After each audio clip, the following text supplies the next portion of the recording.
Hey guys, Anthony here with a tutorial on how to create a text-to-speech voiceover in CloneVoice AI, which is an all-in-one voice app.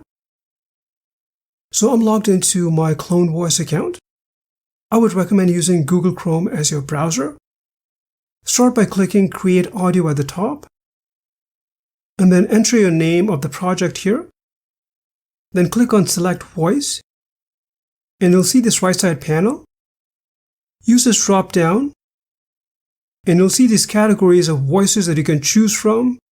For example, the system voices, voices that you've cloned, voices that you've generated using prompts, and then public library voices. So I'm going to choose public library, and then from these voices down below, I'll choose AI Assistant. So here is the selected voice. You can choose a language using this drop down. I'll stick with the default English. And then in this box, you need to enter your text-to-speech script.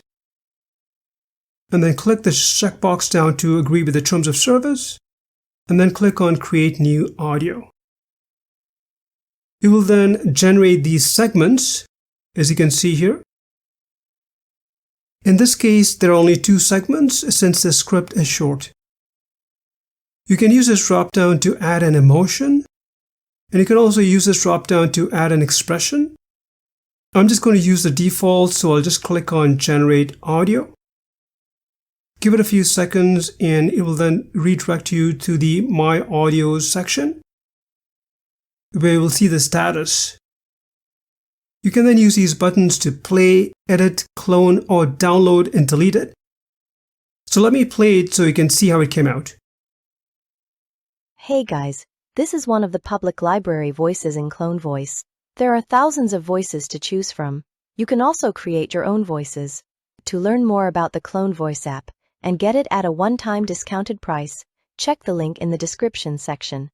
Well, hope you found this tutorial helpful. If you have any questions, please leave them in the comment section. Thanks for watching.